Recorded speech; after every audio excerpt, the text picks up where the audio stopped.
Thank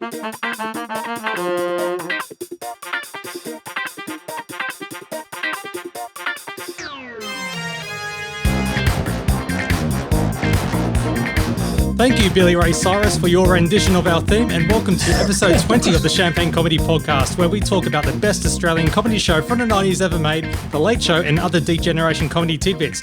My name is Matt, and joining this podcast today is the entire crew: Alison, Daniel, Kim, Prue, and Tony. Yay!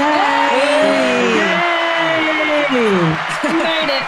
Yes, 20 episodes. Wow. And you know what? This is such a jam-packed episode. So this is probably going to go a bit longer than normal. Tough titties if you are a person who prefers a 45-minute episode. So, tough luck. So...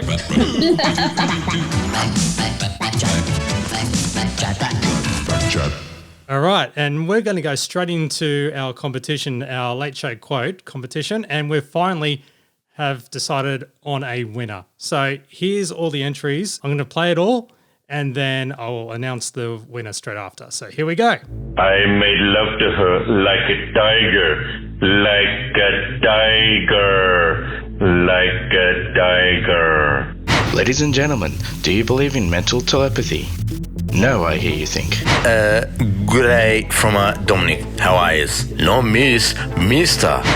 You can say what you want about me. I may be ugly, but at least I'll never be as ugly as I am. However. What's all that about? No, I am not the man from the Where's Wally books. I'm tired of people walking up to me and saying, "Found you." You forgot the bad language. Shit. Careful, there's 3 cubicles and one of them contains a pong. Oh, my eyes whirling. Game over. Alright, you got it set up. You sure it's working? Alright, well, here we go. Here's my recording. Tough, uncompromising, no holds barred, no beg your pardons. It's time for those intentional sparring partners, Graham and the bloody Colonel. Happy with that, are you? Hasta la vista, little fat kid. I just want to say thank you so much, everyone. All 1, 2, 3, 4, 5, 6, 7, 8, 9, 10 people who have entered our shoddy podcast competition. We've had a deep discussion which has been going on for weeks. Yeah, okay. That's again, thank you so much, everyone. And we've decided the winner is... Sydney. Oh, wait, I don't have a drum roll. Oh, well, it's out on the loan. It is Daniel with Jose Carreras. Yay! Thank you very much, everyone. Lance, Peter, Seb, Jeff, Asmo, Stephen, Tim, Clive, and Melissa, thank you for entering and embarrassing yourselves on our show. Daniel, you have won with your Jose Carreras impression, and so that means you have won a very used Ripper vinyl album, pre-loved D-Generation bumper book of Aussie heroes, a partially soiled fake tan jet lag travel guide, a well-loved and partially rewounded Lucky Grill's Hot Off the Grill Volume 3 cassette tape, brand new Utopia Season 1 and 2 on DVD, and last but not least, an unopened, out-of-print Any Questions of Ben DVD that will devalue your bookshelf. Rude. That's a shonky prize bag. Yes. Now, we've got more feedback. Well, not really feedback, but it's just a response in regards to episode 19, where they had Phil Cleary on The Late Show in regards to the whole, stuff that went on in 1992. He actually responded because we actually put an image out of Phil with Graham and the Colonel, and he said, "Yep, that's me. Dane Swan's Collingwood dad. Billy was in the audience. Ha, ha, ha." So that's it. Yeah. Football references are lost on us, Phil. Thanks, Phil. And you keep it up. So thanks for at least responding to our tweet. Now, we've got a little bit extra to talk about here. We've got our own copies of it, like our own personal library of this Late Show's episode stuff, right? And so someone out there decided to sell their collection of really dodgy I'm not saying it may not be dodgy, but it would be pre-loved VHS tapes of The Late Show, which they claim to have episodes on it of some sort, maybe of Birds of a Feather. Same. Yes. I love this. Oh, wow. Like, Who's going around with bogus late show TV recordings? Yeah. Well, they claim that they have 10 episodes of 1992 episodes and 14 episodes from 1993. So it's not the entire 40 episode collection. And originally it went up on eBay for $30 for an early start bid. And just about an hour or two before our recording of this episode, it finished 35 bids later at $525. Oh, Wow. so stupid. I gave mine away to the Salvos now. Yeah. Oh, are you sure Maybe these that's aren't? them. It could be them. Because mine wasn't complete. Oh. Probably mine.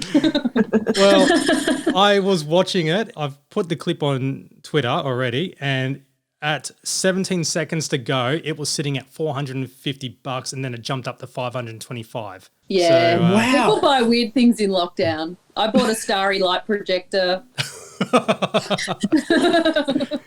And you know what, Sue?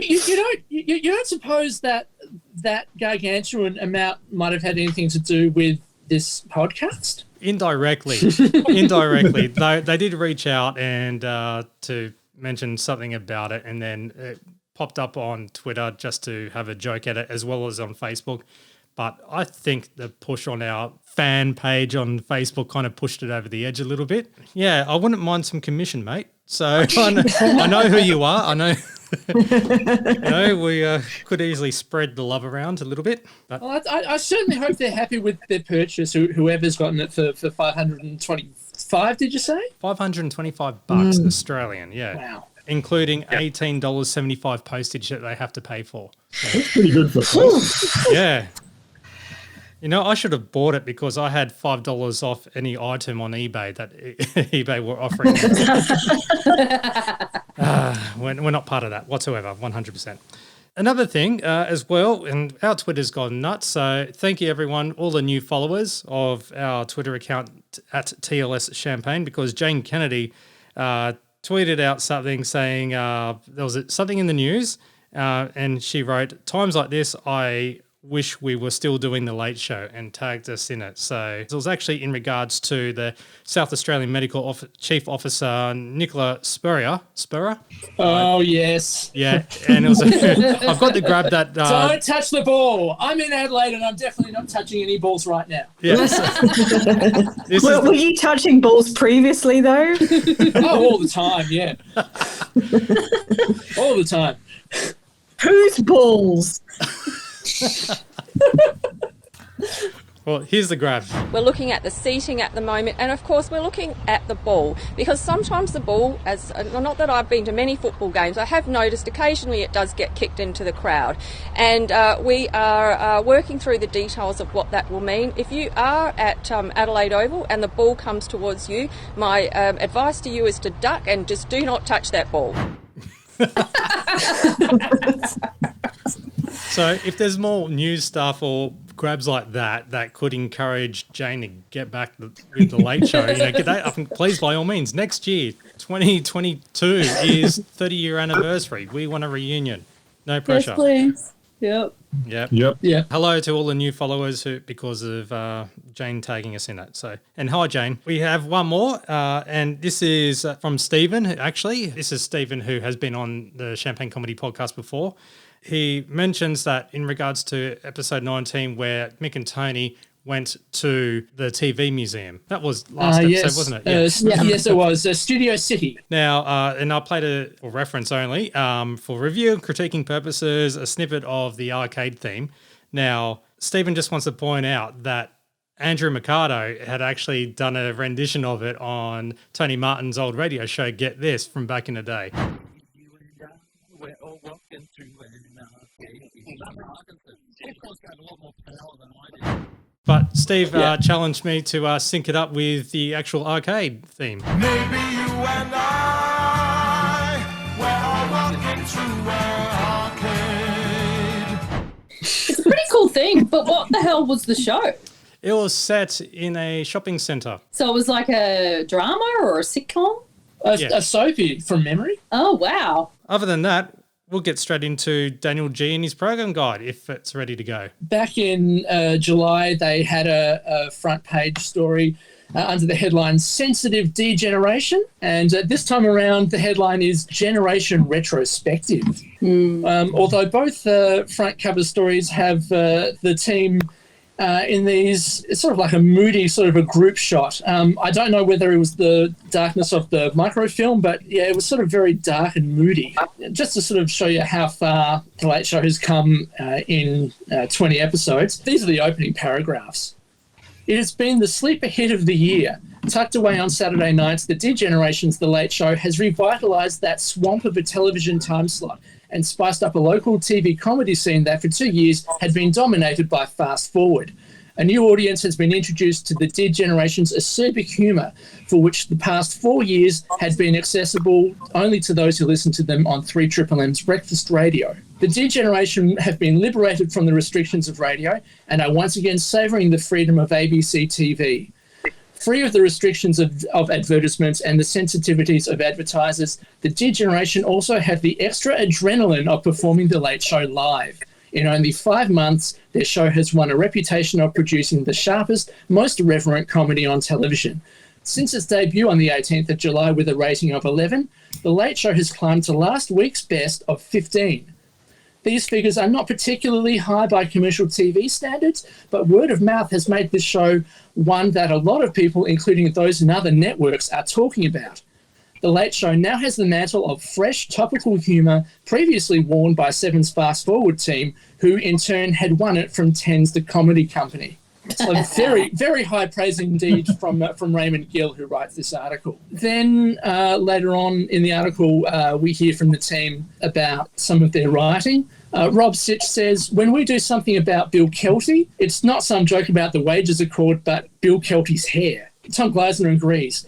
Fast Forward did all those sketches about banks ripping off customers, but if we did a bank joke, it would probably be about how the pens never work or how there are never any tellers at lunchtime. Tom also says, my favourite humour is the observation of real things and to focus on natural foibles rather than an absurdist humour. The sketch I'm most proud of this year is the dinner party sketches we did about the sort of people you always meet at dinner parties. Sitch describes Tom's humour as one-liner, whereas Rob's own comedy is based on stupid, silly stuff, he says. Yes, it is taking the piss out of the self-important and looking at grandiose, hyperbolic stupidity. My brothers are the same. We grew up doing that stuff at home. He goes on to say that Tony and Santo are much more linear thinkers and come up with stuff you just can't put your finger on. Tony is quicker at picking things up than the rest of us. Mick has a much more forthright style that's almost dangerous. We are all pretty much as we appear. The author goes on to say that the key to The Late Show's loose style is that the cast members are never anything other than themselves. When Sitch and Chilaro adopt their Graham and the Colonel personas, the humour relies on the two performers barely being able to keep in character. Then there's a bit about some of the criticisms they've received from, of course, Warnocky and Fidgen, among others. Tom says, criticism that we feel is unjustified or ill-considered does annoy us. When Philip Adams said it was tasteless to make jokes about Bosnia, we thought, well, he's got a good point and maybe he's right. Though we often work on the time-distance equation. If it's long enough ago or far enough away, it's fair game. And just briefly, I think that's quite a sort of a telling point between perhaps the reaction to comedy then and now. I think maybe now you can't really apply that time-distance equation to making comedy today. Yeah, that stands out as a real donger, that one. Yeah, we've talked about this a lot in the podcast, haven't we, about, jokes about war, theatres of war being tasteless, and really it's just attitudes have changed. At the time it was perfectly acceptable. Oh, that's over there on the other side. We can laugh about that as much as we like. And now people are much more sensitive to the world feels closer, these days. Yeah, I think part of that is definitely due to the internet. I mean that's how we're getting together for this podcast, for instance. The article finishes off with what's going to be happening next. Raymond Gill writes, commercial networks have been quietly inquiring as to the D-Gen's plans next year, but the ABC wants them back. Although a contract has not yet been finalised, a second series is expected to commence next July. Gleisner says producing 60 minutes of commercial-free live TV comedy for 22 weeks has taken its toll, and the cast are now close to burnout. I think we can do it one more year, but I don't think we could after that, he says. Like a typical member of his generation, Sitch adds, we just get too bored. Isn't that quite telling? Yes. Also, I think very, very common with most of Working Dogs output, like I would say, like apart from Have You Been Paying Attention, nothing has really lasted maybe anywhere between 2 to 4 seasons, really. They used to really power through stuff. I think with the panel, they sort of started to settle down a bit more. But then again, how old were they? They would have been 40-ish around the panel. So I guess it's like everyone, you reach a stage in life where you slow down. The panel isn't really a show that requires a lot of work in the sense that you have to script it and get costumes and everything. All you have to do really is book some guests and you can go on for years, and they did. And really, I think it's the same with Have You Been Paying Attention? They just need to write some funny questions, and they've got a formula, and they just need to book the guests. It's not like something like Frontline where you've got to spend weeks and weeks writing one script and then cast it and, you know, get the costumes and the sets and everything. It's sort of less work. So it seems like in their career, they've always tried to have a kind of a banker that they can just keep going back to all the time and just have running in the background. So the panel, Have You Been Paying Attention, and Thank God You're Here, examples of that. Plus the kind of the things that require a bit more work, like the sitcoms, they try to have them both going at the same time, so they've got kind of ongoing work. Which makes a lot of sense. Well, this is the first time in a while that they weren't doing Utopia as well as Have You Been Paying Attention. So they've sort of, it's only really now that they're just focusing on that. So I assume they'll be up to something else soon. It's quite interesting actually, because like the panel came out when they were having children and they were small. Yeah. And then Have You Been Paying Attention has come out when many of them had children that were like going through VCE or whatever. So it's like the 2 times when you need to sort of just have a bit more time at home and stuff. That's my take on it. Might be wrong. It's a good take. It's a good take. So now moving on to what was up against Season 1, Episode 20. Like the previous 19 episodes, this is from A Critical Guide to the Weekend's TV, which would appear next to the listings in the Saturday Age. So you get to hear what Ross Warnicki thinks about all these shows. Starting with Channel 7, we've got the film Lonesome Dove, the concluding chapter of the encore screening of the mega western based on Larry McMurtry's acclaimed novel. Says Warnicki, sadly, it never lived up to expectations. The spectacular photography and splendid acting from principals Robert Duvall, Tommy Lee Jones and Angelica Houston could not compensate for an often tedious script. And that one goes on, it goes from 8:30 until about 12:30, so pretty hard slog, I think, against everything else. Again, there's no Hey Hey this week, so they have pretty much finished for the year. What was on at 7 o'clock, though, was a 1990 Australian family adventure film called Mystery Island. 4 children help to capture a counterfeiting gang, starring Michael McClinchy, Melissa Wood, Charlie the Wonder Dog, the Pissweek Kids, and Charles Bud Tingwell as Gramps. Okay, so those last 3 probably weren't in there, but gee, it does sound like a Charlie the Wonder Dog episode, doesn't it? Totally. Very Enid Blyton plot, yeah. I think that plastic currency put those counterfeiting gangs out of business in the 90s. Then at 8:30, well, you can probably guess what the movie is by me doing this. Right. Great Escape. Oh, yeah. Into the Ninja? No, The Bridge on the River Kwai. Oh. The next guest was going to be, you know, like Body of Evidence or something like. Oh wait, that's not for another year. I just kept thinking, and Hitler had no balls at all. So, yeah, this is the World War II drama from 1957. Director David Lean's Oscar-winning Prisoner of War classic Has Everything. Alec Guinness stars as a stiff-upper-lip British colonel whose men are forced by their Japanese captors to build a bridge for the notorious Burma Railway. William Holden co-stars as a brash American prisoner with Sesue Hayakawa as the prison camp's commandant, who's brilliant too. Then over on Channel 10, we've got a 1986 Australian romantic drama called The Umbrella Woman. Warnocky says this is a good alternative for those who have seen Channel 9's 8:30 p.m. blockbuster. So how's that? He's dissing something that's on another channel as well. It is an undervalued and extremely well-acted Australian movie starring Rachel Ward as a bored and rather frisky outback wife who falls for a newcomer in town played by Sam Neill. Bored and rather frisky. Ward's real-life husband, Brian Brown. Yeah, well, Sam Neill I don't mind, but Ward's real-life husband, Brian Brown, plays a rather dim screen husband, and we all know what Tony Martin thinks about Brian Brown. Yeah. Rather dim. So they actually agree on that point. I think so, yeah. Then SBS, again, it's another black and white film that I'm going to read this description of, and I have no idea what it actually is about. It's a film called The Bridge, a 1959 German anti-war drama. Nominated for an Oscar, this story of 7 schoolboys conscripted by Hitler in the dying days of the war to defend to the death a relatively unimportant bridge from American tanks will make you shudder.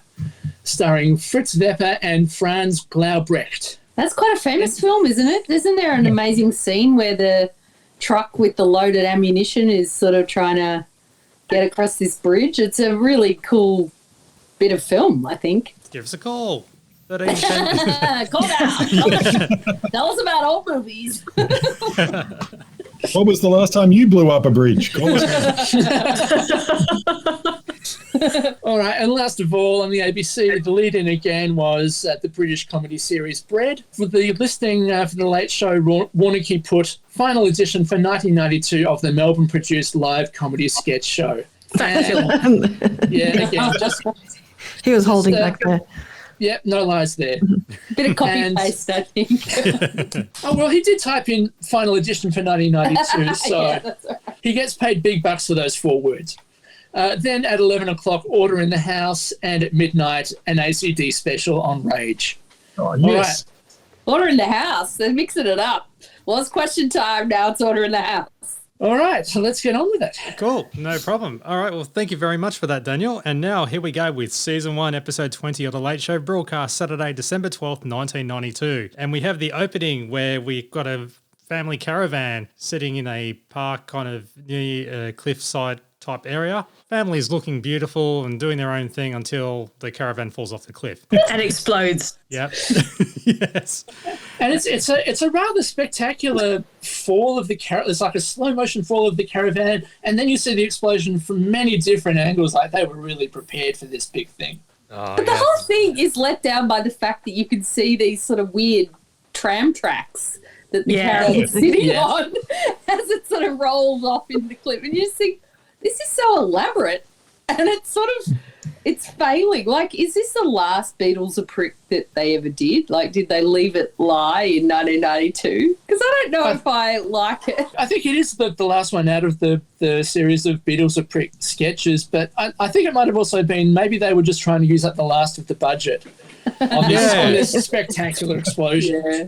If you don't spend it, you don't get it again, that kind of thing. So after Beatles a prick, and gee, I bet they weren't expecting that, we have the opening titles. We got the opening remarks with a bit of a twist. So yes, we have an empty stage with a Christmas tree, but no Mick and Tone. And then we suddenly discover them in the makeup room. I'm calling this the intro panto because it's very, isn't it? It's got a lot in it. So the show has just started, and Mick and Tony were just casually doing the stuff, getting ready for the show, not realising that they were on. And as soon as they realised they were on, they quick scarper. One of the favourite words that they use, just like flummox. They run through the studio until Mick slips on something and tells Tony, go on. I did appreciate Tony picking up the girls just want to have Mick's story to motivate him. Yeah, he had it in his pocket. He said, come on, what about this article? Mick's like, oh, I'm down. This would never happen on the Andrew Denton show. That's what they say.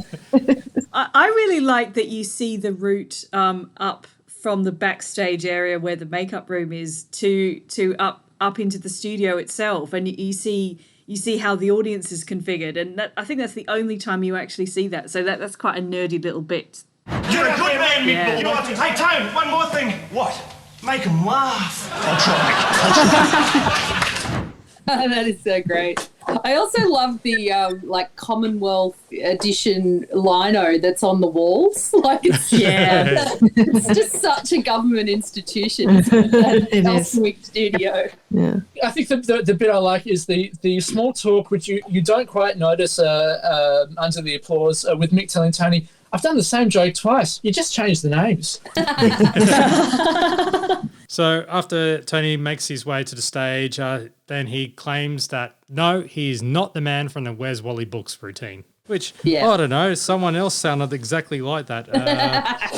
Asmo? Yes. Yeah, we've heard that before. Yes. Quite a lot, every week. I do quite like the angriness in Tony's voice when he's telling this punchline, yeah. And he just says, "I'm sick of people coming up to me in the street and saying, 'Found you.'" So, yeah, that is a well-known quote. And so Tony as well then goes on to a weird description or a weird line here saying that if he asks anyone if they remember the kid from Willy Wonka and the Chocolate Factory who inflated by eating the gobstoppers, it turns into a fat joke saying that was Laurie Oakes. Yeah, that's great. I have to say I've never looked at Augustus Gloop and thought that's Laurie Oakes, but I can see that they're both fat. Yeah. That's all the connection you need. Well, Augustus Gloop is technically the one who ate the chocolate. It was the other girl who ate the gobstopper. Oh yeah. The what's it? Violet Beauregard who has the she has the chewing gum or the bubble gum and she blows up with the bubble. But Augustus Gloop is the fat one though. He's fat already. Yeah, he's already fat. Augustus Gloop fell in the chocolate river and got stuck in the pipe on the way to the fudge room because he's too fat. Yeah. And it was Tony stuffed that up. Yeah. Unforgivable. It was Violet Beauregard.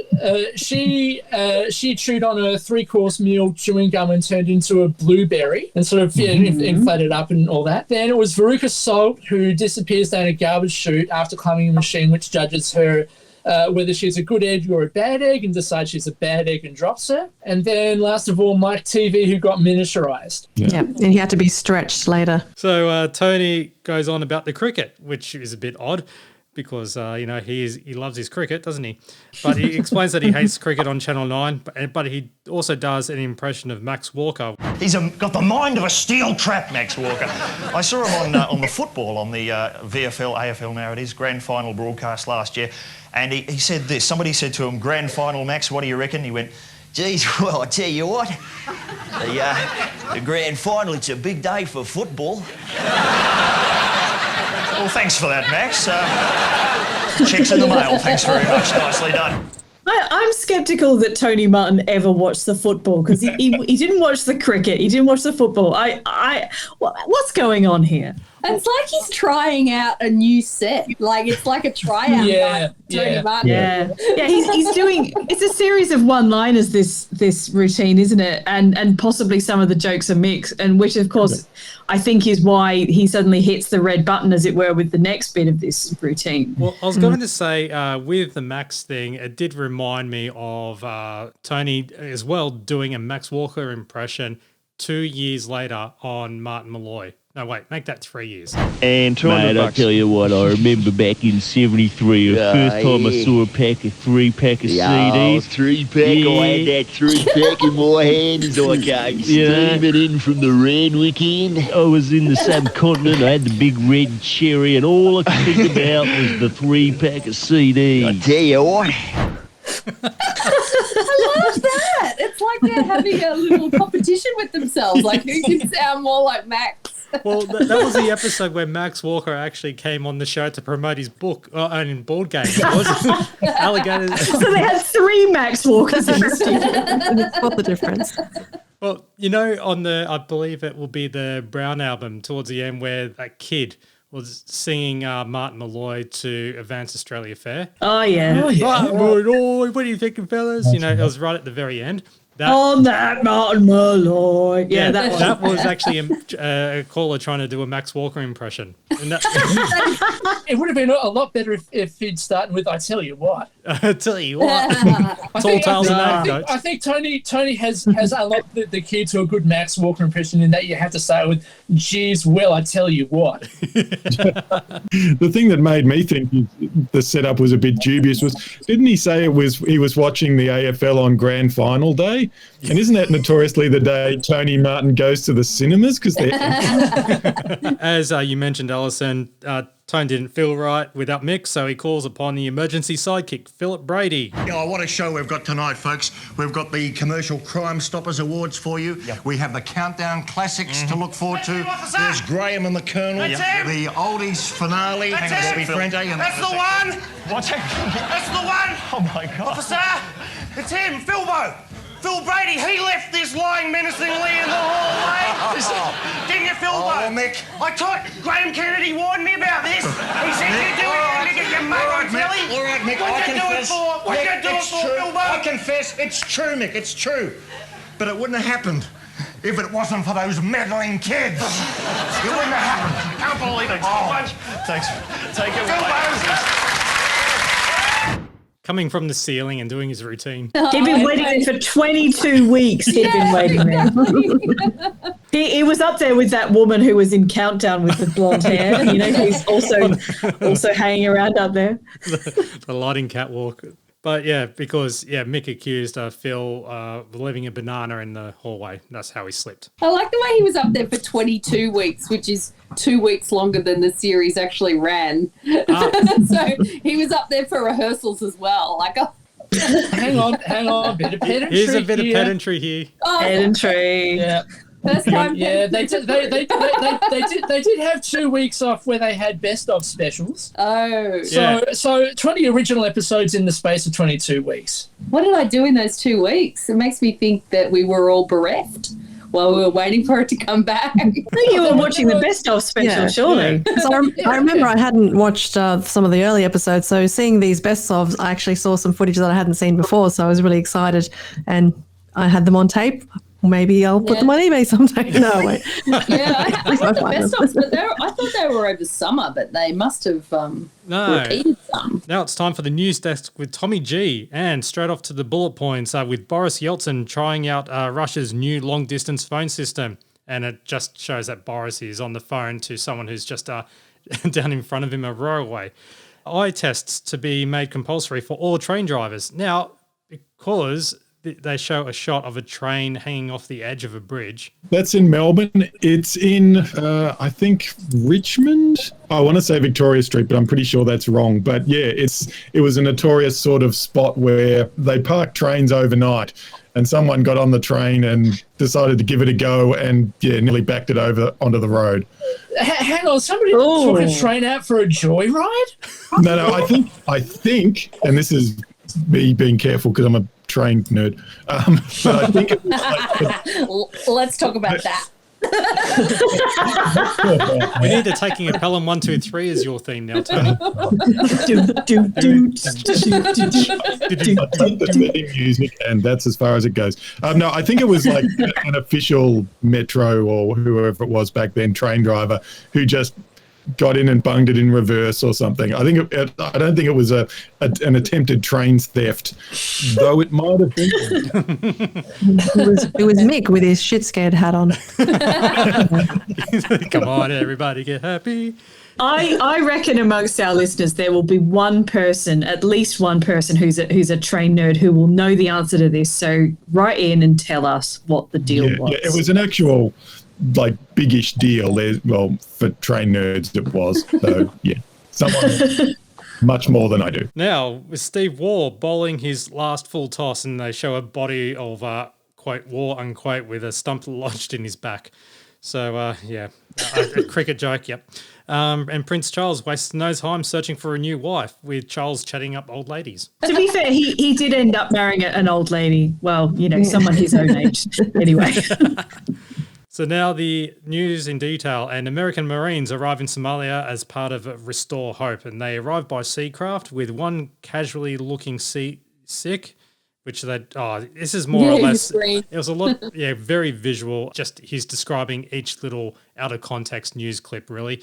Because they did like the full military invasion, but the media were just waiting for them on the beach. Yeah. They could have just driven down the road. It was just this weird sort of, hey, we're going to get our landing craft onto the beach and here we are storming Somalia, and everyone's there like, well, what are you doing? Yeah, it was like, thank you, Captain Obvious. You draw attention to it. Yeah, they were talking about how the food was going to be supplied as well by the end of next week. They have to have 3 McDonald's restaurants established. Yeah. The unpronounceable Indian town of Ayodhya was rocked by violence, and a group of troublemakers interrupted an outdoor performance of Razid and his amazing Technicolor Dreamcoat. Yeah, it's some sort of a riot footage and some sort of a political address gathering kind of thing. Again, now that we've seen that Green Guide article, it's that too far away principle. Yeah. And also it was religious violence though, wasn't it? There was a lot of Hindus versus Muslim sort of ethnic violence at that time in India, and in fact there still is really. But certainly there was a lot in the early 90s. Yeah. But it just goes to which is not funny. We had very little Indian migration in Melbourne at the time, so we're really flippant about it. But there's no way you would do that now. And it would be easy to make a phone call and say, how do you actually pronounce that town? Like Ayodhya. Yeah. Not that. All of this riot footage is just pretty much there for Tom to joke that the anti-riot squad didn't have time to iron their bulletproof vest. It looks like they're sort of wearing some sort of a quilted thing. They look like cricket pads. I was surprised. They do, yes. Yeah. All right. Now, Boris Yeltsin wanted his ally Igor Gadar installed as PM, but Congress ignored his passionate speech as they were all listening to the cricket.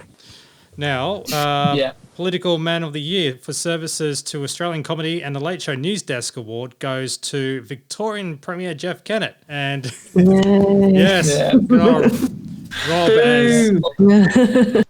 Rob as Jeff Kennett, and they just have a bit of a chat, really. You've been Premier now for 2 months. Tell us, what's been the best side of the job? Apart from riding in the car with the flag on the bottom. Yeah, apart from that. That's a good bit. When you Premier, you get to ride in the car with the flag on the bottom. Now, apart from that, what's been the best? Which is your car, Mr. Premier? Mine's the one with the flag on the bonnet. Yeah. That always comes out. I love it that that's the joke. Yeah. There's not much other material. That's it. Yeah, and then something to do with come Nazi. on. There's one very, very good joke, which is Tom says, some people have called you a fascist, even a Nazi. And Kennett replies, well, people used to say that about Hitler, didn't they? And that's a brilliant joke. That is it's and so when he funny. says goodbye with the Nazi salute, that was And he tries to push it down with his other arm. Yeah. Again, evoking Dr. Strangelove in that bit. Yes. Yeah. I think that stuff is actually a little bit triggering though, because it was very true. Yeah. But it's a top-notch impression from Rob, and some top-notch makeup with the long chin and the squinty eyes, and it's just brilliant. Yeah, as Tom said, it's such a classic Late Show sketch because you've got the silly ongoing joke about the flag on the bonnet, which is I suppose a really trivial joke, but still very funny. And then you've got something which seems silly, which is the fascist Nazi bit. But it's actually really very, very satirical. So they're quite good at doing sort of unobvious satire, you know? Like there'd been a lot of really obvious hard satire in the preceding years from like Max Gillies and people like that. But this is a really soft satire that you don't notice, and it's sort of made palatable by the silly jokes that surround it. That is so true, and I feel like a lot of that, because Kennett came in, you know, while this show was running, and it was like, they just made some really subtle digs that were really quite poignant in a way. Like I don't know if it was a week before, but Tony was talking about how Phil Cleary was a teacher in Victoria, and he's like, what? No, surely there's no teachers in Victoria. And that was really, really a cutting jibe, because it was like there were schools getting shut down, hospitals getting shut down, And so, yeah, their satire is incredibly well hidden. There was the article in Who magazine, which I put on the Facebook page, which was my first kind of really introduction to the D-Gen's background, because I hadn't been aware of some of their radio work prior to that. But Tony Martin, he's so modest. He's saying, I think that people think there must be some philosophy, but nah, the extent of the thinking is let's dress up as the Four Kinsmen and sing Cop Killer. And they're just saying, oh, we just do things for people our age. And he's saying, all the critics are saying they're into, the critics are saying, oh, we're doing sketches about R.E.M. and Ice-T. We're doing this show for people our age. That's what Tony was saying. And it's just really interesting how they really have that satire down pat, but they're just so blasé about it. They're like, oh, we're just doing whatever.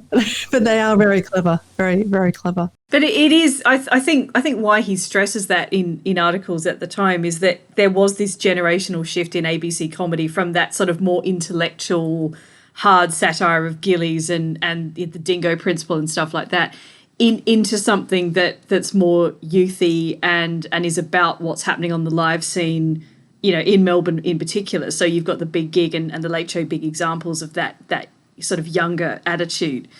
And that's what it is. It's a generational shift which is happening at around that time. I was going to say the article said it was actually the most popular show for people under 40 on the ABC. The shift in a way was that a lot of the older satire was kind of in a way content to just point things out. They would just, you would have a character that was like, here's a snooty upper class person. And the joke was that they were presenting someone who was snooty and upper class.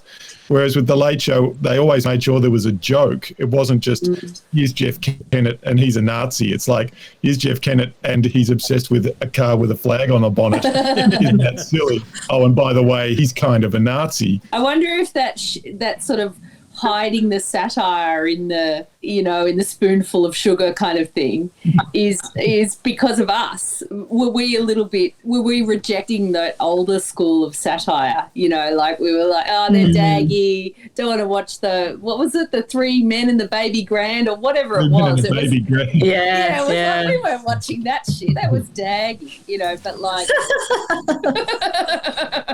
Having said that, though, about the flag on the bonnet joke, the flag on the bonnet joke really is a joke about pomposity, and Kennett, as well as being a sort of fascist and Nazi, in quotations, he was also a very pompous figure. He was a patrician guy who was just saying, no, you don't need these schools and hospitals. This is going to be better for you if we follow these business principles, these right-wing business principles, and that, so there is. It's hidden in there, but it's definitely there. They're definitely angry about it. Now, the Prince and Princess of Wales announced their separation, and Diana will keep busy meeting people, wearing silly hats, and keeping florists in business. Prince Charles will join the cast of The Late Show. They show footage of Charles pulling back a curtain rope and a la Sink the Slipper. It's a reworking of Charles having to open buildings and pull back the little curtain to reveal the plaque with his name. That's what the joke is. Yeah. Also, a great joke that it flies by. It's just like, there you go. Gone in a blink of an eye. Now we've got a product recall, and the Target Christmas tree lights are in trouble. So some globes can overheat, and Tommy G decides to try it on a tree that we've got on display next to his desk, the one that they just happened to prepare earlier. And as he turns on the lights are spell piss off Santa. Well, also, it sounds like it's still sizzling like halfway into the next sketch. You can sort of hear the consternation between Tom and the audience as to there's something going on off screen, but we don't quite know what. It will be the sparklers. Yeah. Well, guess what? It's your boyfriend, Prue. Yeah. Or the person, John Singleton, is still in the hot seat over his beer ad campaign from last episode, which was Eagle Bitter, and it's dubbed racist, sexist, dated, anti-women, etc. And they crossed to Singo, which is John. Well, we've got Mr. Singleton online now. Call me Singo, you bastard. All right, well, Singo, do you... No, Singo, you bastard. What are you, a pofter or something? such an attractive man. He looks just like Les Patterson. Yeah, I was going to say, he looks exactly They've like literally copied the makeup and costume from Les Patterson. and the mannerisms to some extent too. I love the way they called up John Harrison for this though, because he's got that really quintessential Australian twang character. Like, really, there's no one else that can do it as like him. Yeah, and they talk about how the ad was out of context, and he demands for the ad to be played in full, and so they do that, which has got unflattering images of men with beer guts, tackle out, drunk, and even a twitching liver. But all to that's a beer drinking bloke, and that's a beer drinking liver. Yeah, I wonder what department in the ABC do you have to get the footage of like people holding a 6-pack of VB taking a beer shower. Yeah. Which, I mean, you couldn't Google that stuff. Like, even though it's VB, that's a waste of beer, in my opinion. And this from a cider drinker. You know, the ABC every 6 months or so would be off to whatever the 1992 version of Schoolies Week was to get a bunch of footage. Yeah. Youth gone wild stories. All of those bachelor and spinster ball things in the country, like the those. BNS. Yeah, Well, there's some rather harrowing sort of footage later on of a guy getting his pulse checked after just having spewed. I reckon. Oh, that's a beer drinking bloke. Yeah. That was disgusting. That did not my look God. like spew. That looked like an intestine that was coming out of his mouth. It was hideous. And on that, we'll move on to that's the end of the news I desk. just want to say that it was funny that John Harrison's teeth kind of moved. Oh, yes. Oh, my He goes, teeth. I'm having Again. trouble with my teeth. Again, exactly what would happen with Les Patterson, where the teeth would Barry Humphries, the teeth had become anyway. And that's the only bit which has made it to the best of videos as well. Yeah, of that interview bit, yeah. Now we have a sketch where it's Doctor Who, and it is the Tom Baker era of Doctor Who. So Rob as Doctor Who. Love this. Yep. Bit of Tony and Rob. It's probably the best sketch that they ever did together. Wow, that's high praise. Yeah, they pretty much call out every cliche movement of a sci-fi series, especially Doctor Who. My God, Doctor, you've been hit! Don't worry, Brigadier. I'm a Time Lord. As soon as I get killed, I simply regenerate into a completely different person. Get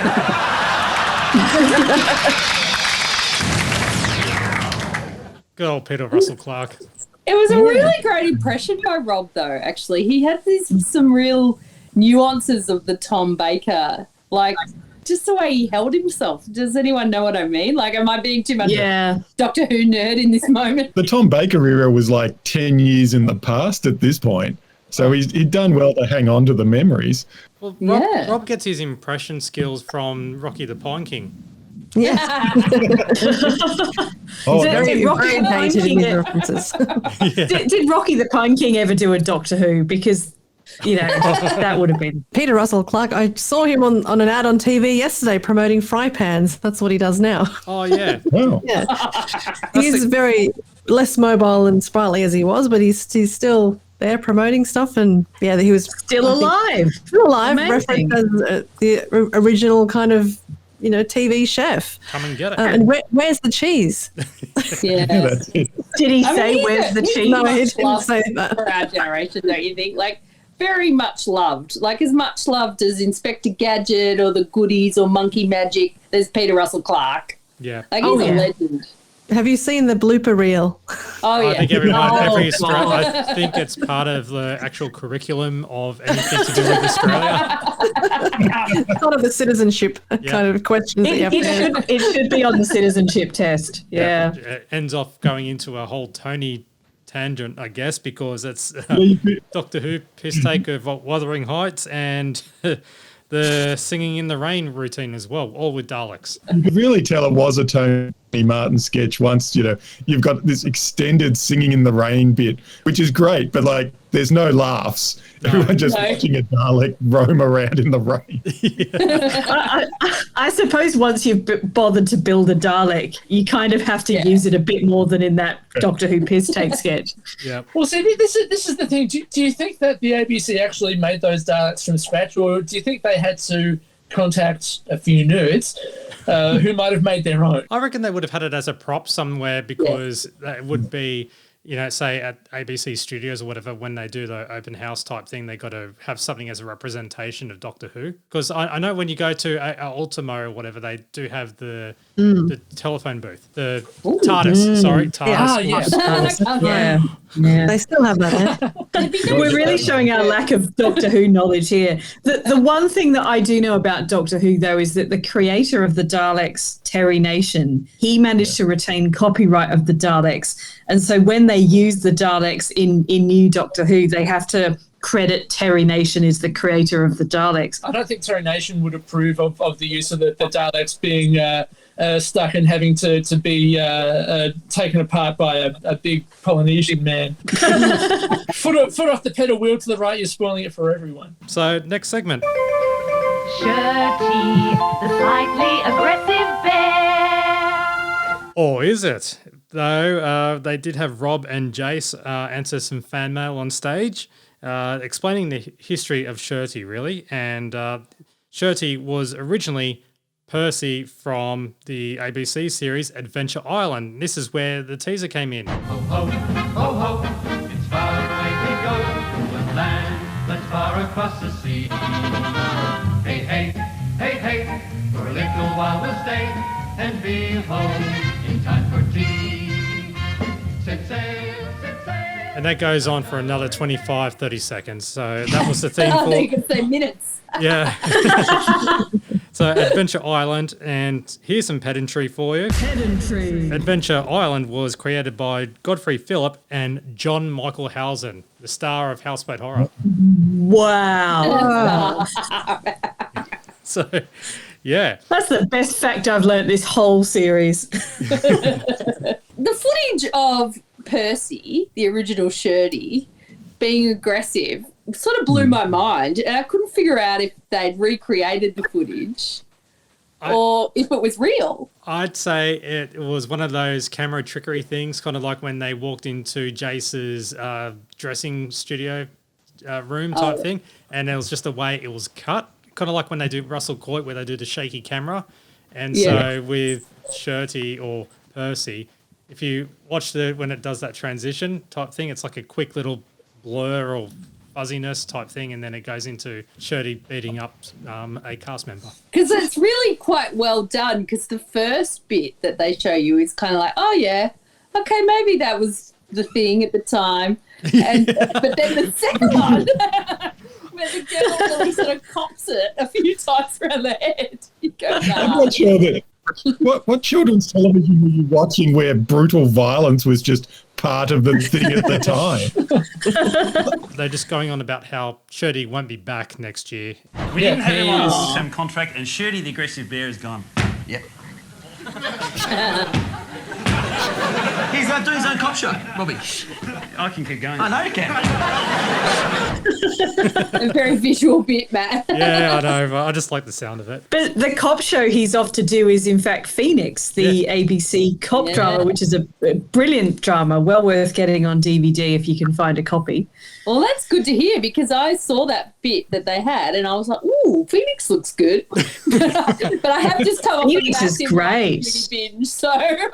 Well, that Shirty bit... Phoenix is great. And they eventually reveal who Shirty is. That is the one and only Russell Crowe, Hando from Roper's Stomper. Yeah, in his skinhead persona. Yeah. And he puts a lot of gusto into it as well. He loves it too, because he does bring it up occasionally on Twitter or anything like that. I think it was something that was mentioned last year, or I believe it was when Jane Kennedy had tweeted how much she enjoyed Russell Crowe's movie. What was the most recent one where he played the psycho driver? I want to say Unhinged, but I don't think it's Unhinged. Is it Unhinged? Sounds like it. Yeah. Jane had said that she enjoyed Unhinged, and Russell Crowe had tweeted back Shirley loves you or misses you. So he was very good in that bit, wasn't he? He was just sort of slamming around like he was in a mosh pit or something. Yeah. He was dressed up like he was in Romper Stomper. He had the bald head and he was doing the movements, He had weird Dracula blood kind of coming down his chin. The good news is that you can see that as an Easter egg on the Best Bits DVD. If you go lurking around the picture gallery, you should find a picture of Russell Crowe, and then do your up, down, left, right, whatever it is, you'll see something there.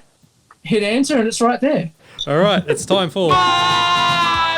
And it's the final entry, final episode, episode 20, Goodbye, Farewell, and Amen, and which is pretty much a tribute to the MASH final episode. We have Warnicky.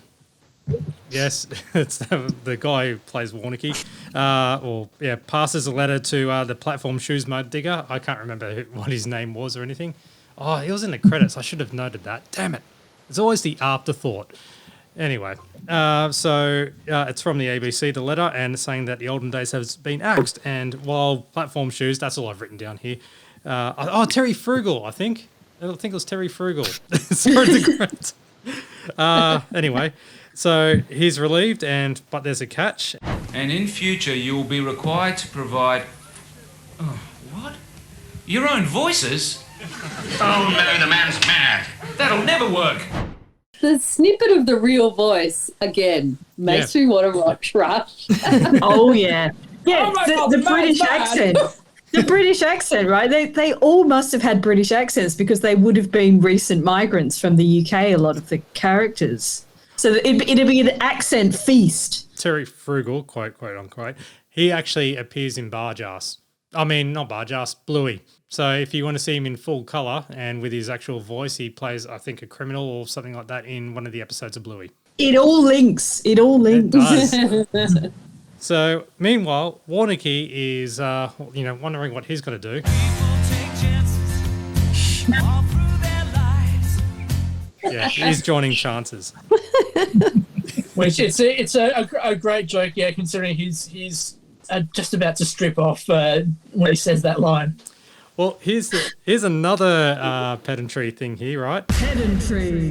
The guy who played Warnicky, Max Meldrum, he actually passed away in 1991. And chances didn't happen until 1992. Oh. Yeah. So he missed his chance. Yeah, exactly. So his last role, in fact, you know what? Max Meldrum, he had two different roles in Rush. In season 1, he played a character called George Williams, and then in season 2, when it was in colour, he played another character called Henry Purchase. There is a lot going on here with Mutton Chops confronting Front Bottom, and after finding out why he was leaving, so they decide to reminisce about the good times. When he was Queen of the Goldfields for 3 years running. But yeah, you should have seen me in the swimsuit section. I do like the joke of them reminiscing about the good times, and it's basically all of these.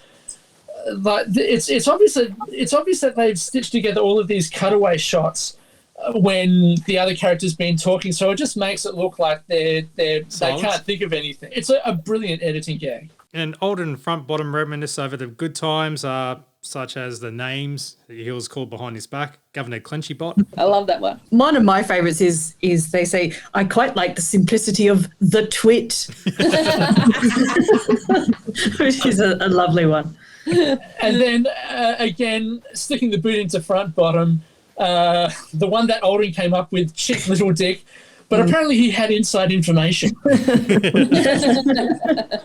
But he did have one request as his farewell music. He wanted it something grand to reflect the enormity of the occasion.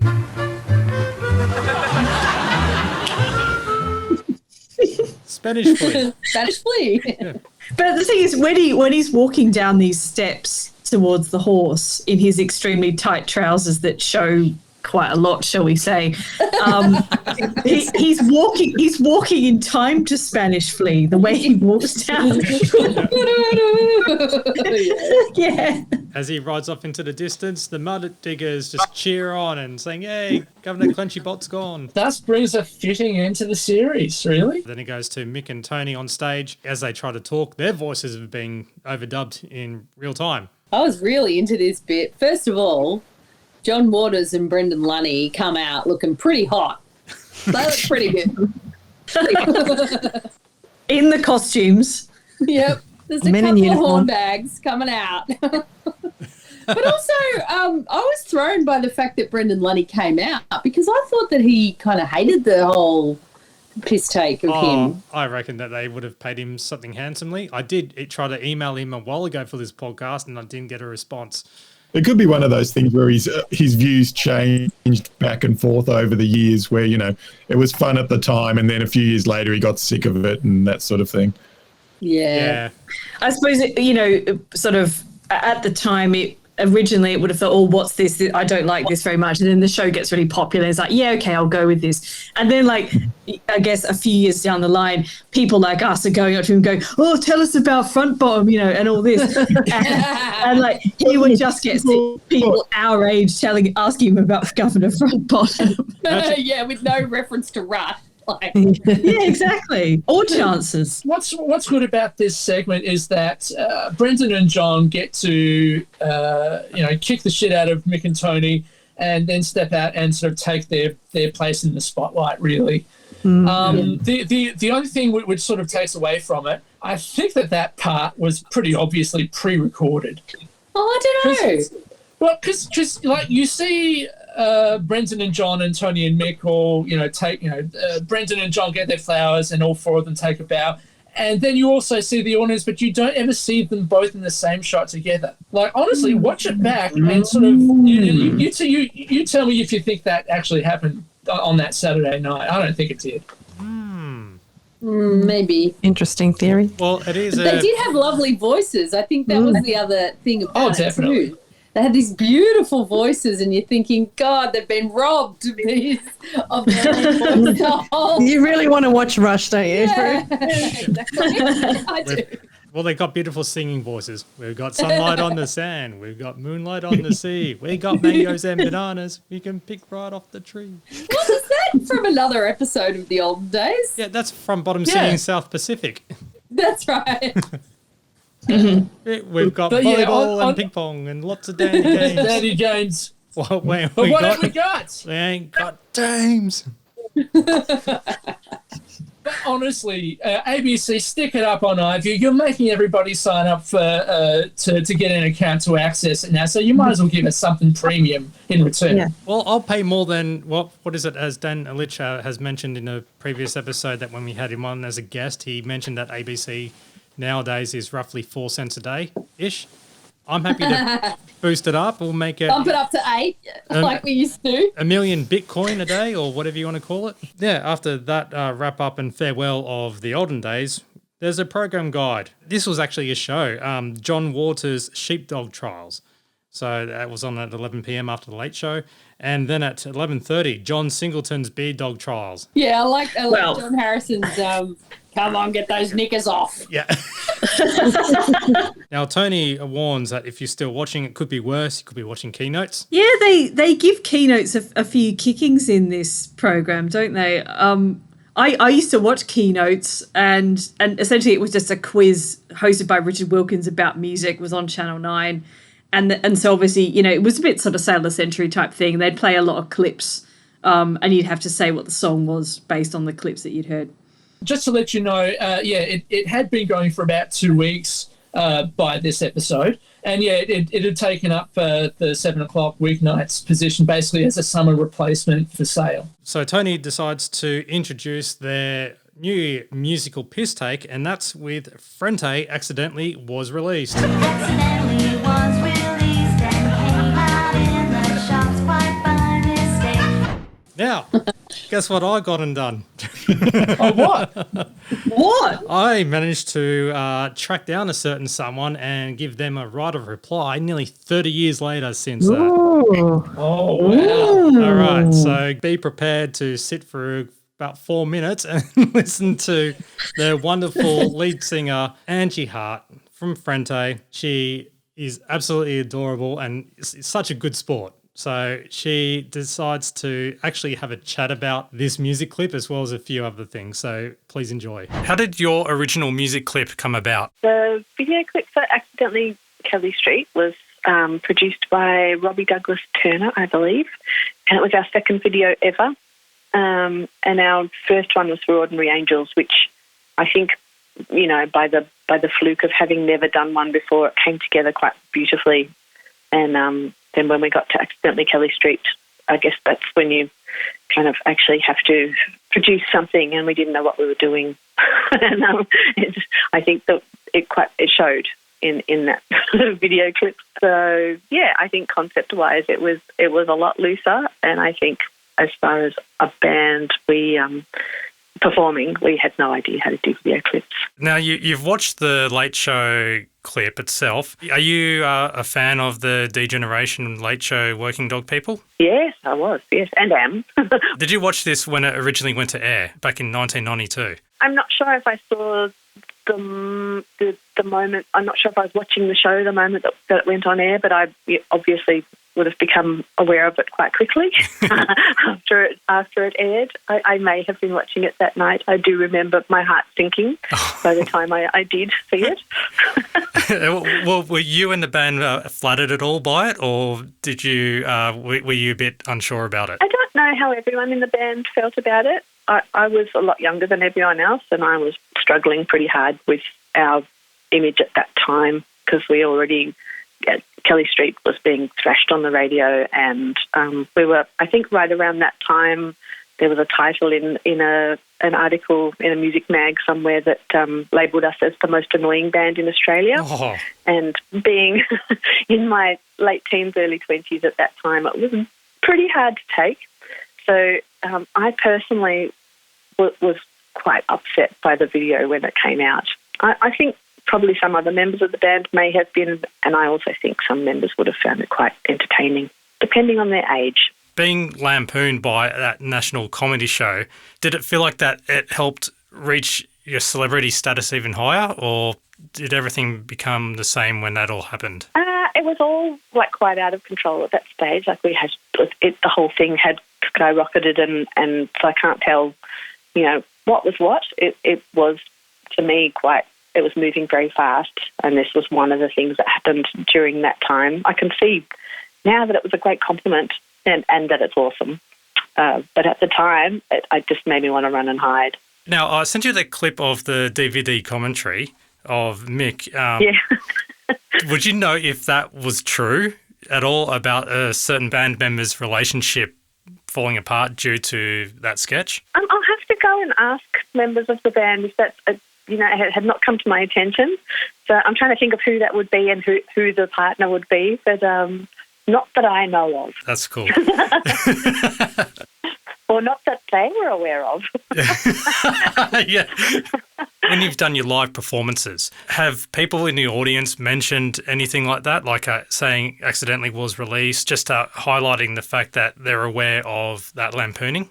People do say that they loved it and did I love it, and, you know, that they parallel them often because I think, you know, fans of our band were fans of the show as well. How do you feel overall with this pop culture status that you have with this generation? How do you feel about the reaction today? It's amazing that it's reached so many people, and to go through the filter of then being parodied or lampooned and twice, you know, like double filter, it is, I guess that really embeds it into pop culture. So that's a pretty amazing status to reach. If only, you know, in cult status, it's a pretty big deal. And there's part of me that still cringes. Yeah, everyone cringes at their own past. You hit the nail on the head. It's an awkward time to be in your early 20s. So, you know, what can you do? Yeah. So what are you up to right now? This very moment, I'm in lockdown and homeschooling. So that's very exciting for my fourth time during this pandemic. So congratulations to Victoria for that. a big achievement. And when I'm not homeschooling, I'm working on my third solo album, which I was hoping to record this year. We'll see how that goes. I'm on Angie Hart's music on most of the platforms. That's how you'll find me. HARTS music. Thank you for being a great sport about this too. Thank you. So there we go. Oh, fantastic. Oh, lovely. I love her. I Thank had you. all of the Frente CD singles, so I was a big fan. Ah, there we go. Oh, yes. Alison's holding up hers too. Yeah, I've dug out my copy of Marvin the album, and I really liked Frente and particularly Accidentally Kelly Street. But to my surprise, when I moved to the UK about 20 years ago, I met people my own age who also knew who Frente were, and I think they obviously had a bit of success in this country at least anyway, and probably other ones as well. But I think it might partly have been driven by the fact that they were on Home and Away in 1993. You might remember that they were playing at the Surf Club, Frente, and the famous character of Angel appeared at the same time as Frente were on, and she was bootlegging tickets to the Frente gig in the Surf Club, and that's how the Shane and Angel story began. But that's a slight segue. Well, really brilliant to hear from Angie Hart though, and you know, I thought it was really interesting actually. Just like recently, there's been all these stories about Naomi Osaka feeling the pressure of being a young person in the spotlight, and Angie kind of hinted slightly at that, about how at that age it's really hard to cope with the media and the pressure, and so that's kind of how she reacted to this parody at the time, which I totally get. But you know, people never talked about mental health back in the 90s, so obviously there was something going on there a little bit with her. As she said on her socials and stuff, her Twitter account is Angie Hart Music, HART. Send her a tweet, say that you heard her on the podcast, and yeah, she is a great sport and was more than willing to have a chat. So thank you again, Angie, for the chat. Yeah, thank you. I did ask her as well about a future rendition by a certain someone in season 2, but you'll have to wait for that episode to find out what she has to say about it. So there's some future sizzle. There's a little bit more left. Here's a door and here's a window. That's some long-term sizzle too. I forget what episode that other rendition of the song is in, but yeah, that's not for a while. Yeah, so make sure you keep subscribing to this podcast and you'll hear it when that comes up. So that is definite sizzle. I think it's really interesting. Yeah, now she's got the hindsight and time has passed. She can say, oh, yeah, that was actually quite good. But as you say, Alison, it's a lot of pressure for someone. I didn't realise she was so young at the time that she was me neither. In the early 20s, and I just thought, wow, that's amazing. And she did so much. It was they were just such a huge band. They had the Ordinary Angels, and then they had this one and Bizarre Love Triangle. That massive band. But we haven't discussed the actual video clip. We need to talk about this. There's so much to say about it. They clearly had 3 distinct dickhead personas for the background guys. Where you sort of had Mick going nuts and Tony sort of being all right, and then Santo just sort of staring off into the distance like, with his long hair. You can go onto YouTube and you can see the real video clip. And I was looking particularly at the guy with the long hair, and he was obviously the one who wasn't very enthusiastic about doing the crazy dancing and stuff. So in all of the shots, he's in the background and he's sort of kind of sarcastically trying to join in, but you can tell he's really not that into it. Whereas the guy that Mick played in the parody, he is really, really going for it. He's going off his nut, just dancing around. And you know, so the parody is really good. I mean, in some parts, it's almost a shot-for-shot recreation of the actual real clip. But yeah, the observation they make about the long-haired guy, who's barely in the actual real clip, is just perfect. It's fantastic. It was so interesting to hear what Angie Hart was saying about her reaction at the time, because actually, I think that really strongly paralleled, and I can't speak for all of us, but I will speak for myself and my friends. Really strongly paralleled how we felt, because Frente was a band for us. You know, it was a young Melbourne band, and we fucking loved it, you know. And I think the parody on The Late Show was a little bit like, what are you doing? Like, it was Yeah. The only time we thought they were being a bit unfair because... Nah, see, I'm going to speak up for the other Melbourne crew where we were just like, oh, God, Frente again. And like, But you were older than us. me and my speedy suburban friends were all just like, yeah, sink the boot in. Frente. Well, see, I reckon the reason why the D-Gen stuck the boot in, sort of a bit similar to why they put the boot into Achy Breaky Heart, the previous episode, I think might have been down to basically ubiquity. You know, like those songs Number were basically one everywhere. Yeah, you really couldn't You couldn't avoid get it. past it. Yeah, exactly. I did my work experience at Smash Hits magazine in 1992, just a few months prior to this, and the two other girls who were also doing a work experience were transcribing Ordering Angels for the song words section. I always thought they were provided with the lyrics, but these girls were actually had the tape and they were rewinding it and typing out all these lyrics, which I actually didn't know the words to, and I thought, oh, actually maybe they don't know the words to. That explains why they were sometimes wrong. If you got a James Raines song, you'd never get the right lyrics. No one would ever know if you got them wrong. Well, I was going to say at the time that this episode went to air, Accidentally Kelly Street was in the ARIA charts sitting at number 4. So they were climbing up. So that was their highest position at the time that episode went to air. And if I have a quick look at the week after that, it was still number 4. So Still number 4. Still number 4. I didn't do any Not damage. till the next episode, Kim. Not till the next episode. But you know what was sitting at number 1? Achy Breaky Break. Yeah. So- Oh no, sorry, but that was the week after. The week before that was Whitney Houston, I Will Always Love You. Yeah, that was a very ubiquitous song at the time. If you want proof of how old we are, let's go to the next segment. Yes. The view's magnificent. You're far up. Thank you very much, Gavin Wood, and we have Countdown Classics. Are we too old to bar up? Oh, goodness gracious. But yeah, this is Jane and Tom just wrapping up Christmas presents and presenting a best of Countdown Classics. Now, I did get Gavin Wood's opinion on the segment. In 1992, The Late Show highlighted bits and pieces with a segment called Countdown Classics. Now, did you manage to catch a glimpse of it when it was on TV? I know that Tony Martin liked some Countdown. Tony Martin got into Houseboat Horror as well. God love him. And I loved all those guys. They were so funny. And Jane Kennedy, that was such a great mix of people. All they do is recap everything that they played from the last few episodes of Countdown Classics, really. How are you, dollface? They also wrapped up some nice Christmas presents for each other. Yeah. Oh, yes. Yeah. I liked the bit where one of the Christmas presents was Yardley Potto Gloss, which is sort of lip balm, basically. And it reminded me of the fact that early 90s, if you were a girl, every Christmas or birthday, you would get at least one pot of Body Shop lip gloss. Yes. And there was one Christmas early in 1992 when I think I got 3 pots of Body Shop lip gloss.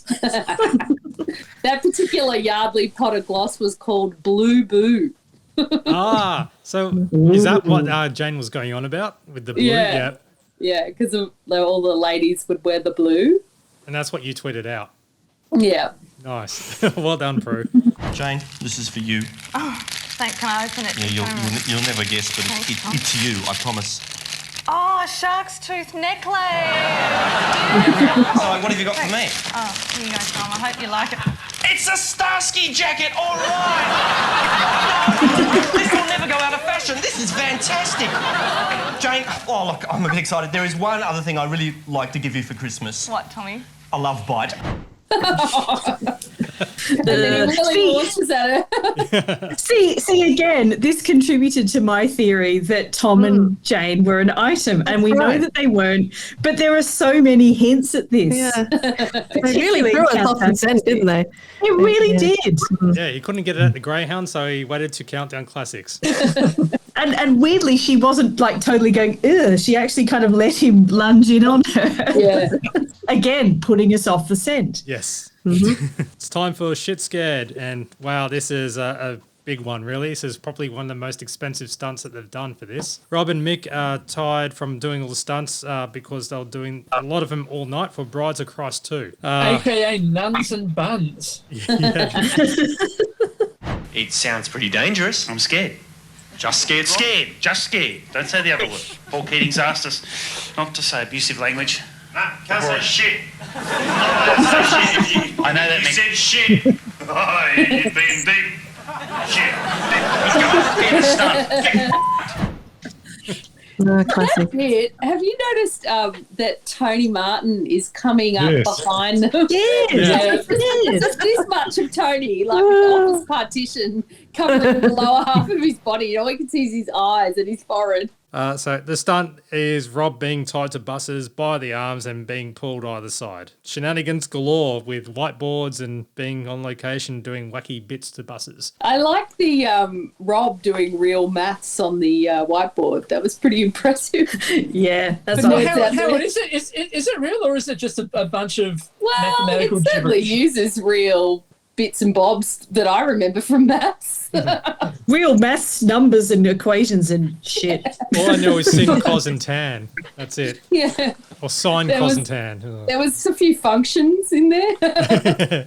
Quadratic equations. All right, I'll take your word for it. So other than the whiteboard accident and the buses that are provided by Mick, all the bus jokes that you can find available with this one, really, such as trying to drive into Spike and smashes the window, Rob getting his head smashed between the door. But this one thing I will pull up, that is Rob reveals that the buses are for a stunt being filmed for On the Buses Down Under, with Grant Dodwell playing Butler because Reg Varney had passed away. Wrong. Reg Varney passed away in 2008. Pedantry. Remember Aaron Beaucaire on the commentary says that the buses were got from the Sitch Bus Company? Do you remember that? Yeah. Yeah, I remember that. I remember when my friend and I used to dare each other to ring all the Sitches in the phone book that we saw the Sitch Bus Company. They were the ones to ring. So after all that, and even Mick trying to do an impression of Reuben Kincaid, so come on, everybody get happy. And he hits himself in the head. Yes, introduces his brother Herb as one of the other drivers, and there was a sign on the back of the bus saying that Mick was missing. How long has it been since you've called your mother? There we go.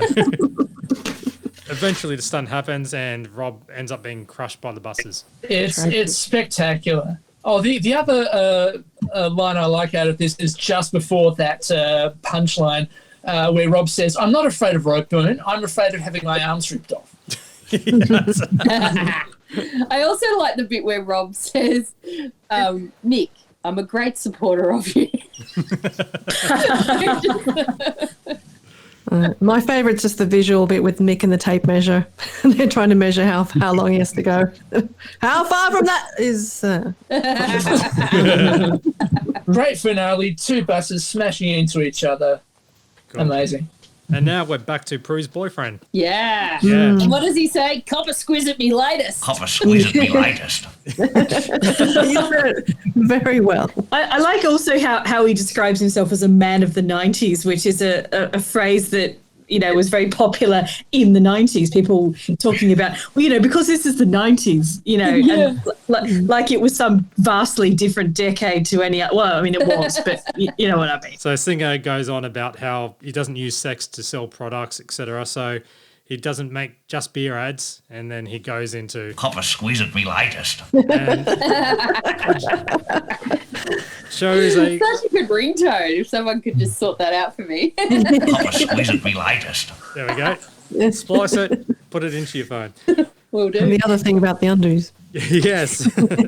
And so we see about 10-15 seconds of a scantily clad woman gyrating on the It bed. felt like much longer than that. Okay. You're Really? so awkward watching this. Go on forever. And it reveals to be the Christian Television Association. So, yeah. And that's on the DVD. Yeah, although with different music to what's on our VHSs. Yes. We get a nice little lick of John Lee Hooker in the broadcast version. Coming to town. Yep. In fact, What someone was on the DVD? Something just generic production music. It definitely wasn't water sports. Probably yet another one of the reasons why I don't like the best bits. Now we have Commercial Crime Stoppers, and Santo and Mick do a different presentation of Commercial Crime Stoppers. They have the Copper Crazy Awards, and they have Madonna from the Kent Bruce ads presenting or helping present some of the awards, and such as, well, there's only actually one really. No, it's the most ludicrous performance in a late night commercial, and they actually have the people in as well. What they could get anyway. Brilliant. I cannot believe they got these people. Anything to Well, promote their what products. else were they doing? What else were they doing? Yeah, that's right. The phone wasn't exactly running off the hook. Well, Tony White had an entire business to run. He must have had something to do on a Saturday night. He was going on a date with his He had to pencil. drive his pencil down to Elsternwick. So the most ludicrous performance in a late night commercial, you have Tony White for the Tony White Big Pencil commercials. Then you also had the Big Pencil from the Tony White Big Pencil commercials. Yeah. The dog from the Pet Trainer commercial, which I think is Charlie. Yeah. I think it is too. Yeah. Or Ellie, one of them. Yeah. The Looney guy from the Car City commercial. And he's actually in the studio. That's amazing. Yeah. And he's got so much more hair. Yes. Even more loony. As well as the wacky waiter from the Gourmet Revolution commercial. And that also played by Jason. Yeah, That's Jason, yeah. But also Mick explains. Before we go on, Sando, sorry, I should just explain the copper crapper is 100% crazy. Whatever.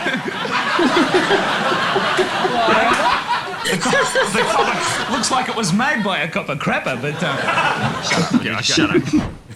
I love that. That was so funny, that bit.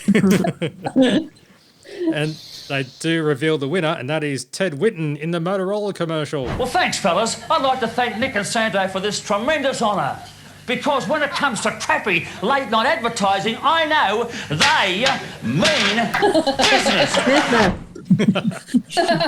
I love the way Ted Whitten really bashes that down on the table. Yeah, they couldn't get Also, it in the studio. He had to be by satellite from LA somewhere fancy. Doesn't he? He says Nick. It sounds like he says Nick instead of Mick. I'll play it again. Hold on. Well, thanks, fellas. I'd like to thank Nick and Santo for this tremendous... Yeah, he does. What a duffer. But before they wrap up, here's another ringtone grab for you. Madonna, baby! What are you doing? Oh, I love this bit. I love the way when Ken Bruce has come out as Madonna and he's gone and given them a full tongue pash or whatever. Yeah. He's gone into the grove and Mick's just gone, too much woman. Do you notice, like, throughout this sketch, how Madonna's kind of hanging around in the background, being the sort of girl one, but Ken Bruce as Madonna kind of keeps trying to edge into shot to make sure that he's promoting his crappy business. I wouldn't be surprised if he had a few ads to sell in that moment. Oh, definitely, especially being on the ABC. I also love the way Santo, when he was talking about the copper crapper, when Santo goes, it's guaranteed to dint. We've finally got a news desk update, well, kind of. And that's Tommy G presenting the wrap-up of the year with a whole bunch of news personalities, really, and especially Paul Lynham, or Rob as Paul Lynham. He's just whinging on about being stuck behind the desk for the same fucking background. And was Paul Lynham that sassy? He was a bit feisty. Yeah, a little bit. Yeah, back in the day, he was kind of, he wasn't the ABC attack dog, but he was sort of the narkier one of, the bevy of late night current affair hosts. He was in the same sort of league as Andrew Wally, I think. Yes, yeah. But he does mention, what about the other presenters out there, like Peter Harvey? Well, not much has happened in federal politics today, so why am I here? Well, I guess I just enjoy getting out, standing in front of Parliament House and saying in a deep, slow voice, Peter Harvey.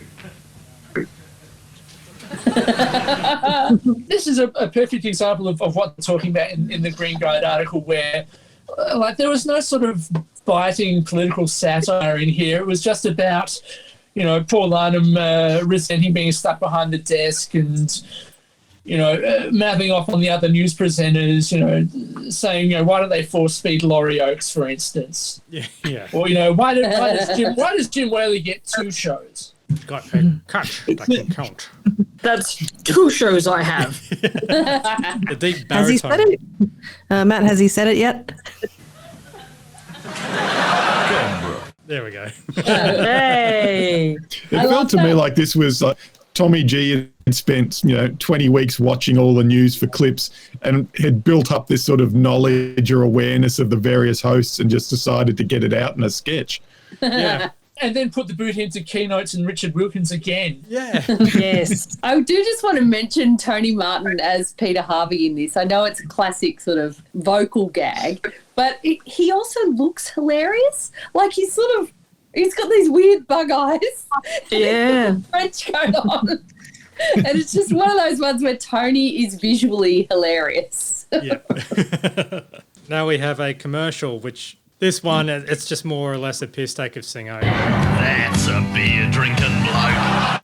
Because that was a domestic violence ad. Yeah. We'll move on. I think with that was a real ad, wasn't it? It was a real ad, and then they paused it and they put that little tag on it. This is another example of one of those sort of hard satire jokes being hidden in a kind of silly joke. Yeah. You know, they're making a really good point here about Singo's ads, sort of, you know, and the correlation between hard drinking and domestic violence. And, I'm being far too serious for our final show, but you know what I'm getting at. Yeah, definitely. It's a good example of that sort of subversion of that whole beer drinking bullshit. Yeah, exactly. The way it's positioned in the show as well, they kind of build up to it with all the sort of the light Singo stuff early on. Yeah. And then you sort of finish the run of Singo moves with this at the end that really kind of hits home. This is what's really going on with this stuff. Yeah, exactly. But this is how Jane responded, Yes, and that's the kind of beer-drinking man I'd love to come home to. in full sarcasm. Yeah. Yep. So, but Jane was there to introduce the toilet break and a clip that's from the Peter Regan show, and where we would love to see, well, not me, but people would love to see inside of a men's footy locker room with Graham Blundell, Terence Donovan, and George Malaby. But then I thought about the game. The game. Oh, yes, I thought about the game. The game. Yeah, a song that's all about how footy players were basically trying to get laid. Surprised Is that a show tune though?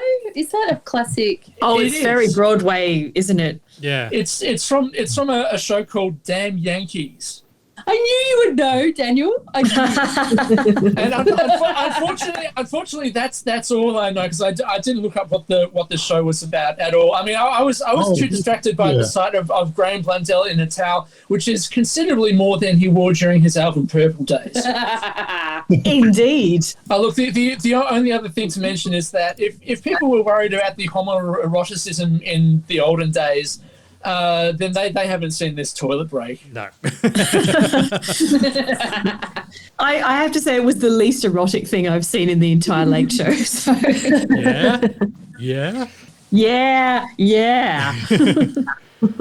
And it's time for everyone's favourite magician, Santo the Magnificent, and his Stage of Mystery.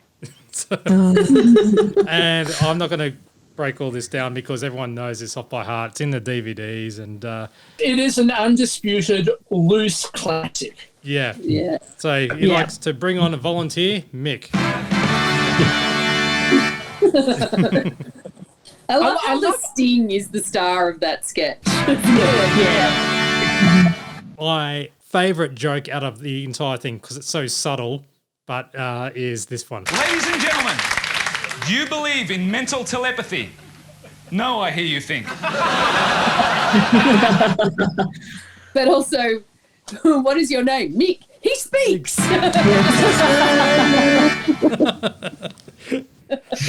that grab as well was part of an entry as well for the Late Show quote competition by Pete. So well done, Pete. Do we notice also there's a Benson and Hedges packet in this? We had Benson and Hedges a few episodes ago, but also a cameo from Alf Camilleri, who brings on one of the props, and he's wearing a lovely turban to fit in with the scene. Yeah, exactly. Yep. And so the whole list, goes through the whole, gives Mick tests, time, watch, cough, and etc. Yeah. And then makes an audience member's mustache disappear. Look, I made that guy's mustache disappear. Also, I do love the way Santo has the script written on his forearm and he just checks Oh, it. yeah, he does, doesn't he? Onto his forearm. It's such an iconic sketch. I remember about 13 years ago when someone painted Santo for the Archibald Prize. Do you remember that? Yes. Called Daniel Sanger, his name was. And Santo said, "It's so surreal, it's ridiculous. Of course, I'll pose for your painting." It didn't make the final cut, but it did make an exhibition called Hidden Faces of the Archibald, which is kind of like the Salon de Refusé, the kind of anti-Archibald exhibition that was, the Fringe. So that was displayed in Melbourne's Park Hyatt and had other people like Con the Fruiterer there. Denise Scott, I actually went to that. Oh, there you go. So you would have seen the Santo thing in person, and yeah, that's it's written on the Champagne Comedy podcast. But the artist himself also did a blog about the whole process of how he painted that. But goes to show how iconic and what an impact that had on some people's lives to actually paint that. Well, you need a portrait of Mick now wearing his speed dealer sunnies and sleeveless t-shirt. Just in his Bart Simpson boxer shorts. Yes. I love the way Mick is basically laughing all the way through it. It's such a great loose sketch. Yeah, this is the bit where it's in lead up to the fruit salad. For centuries, people have been astounded by juggling.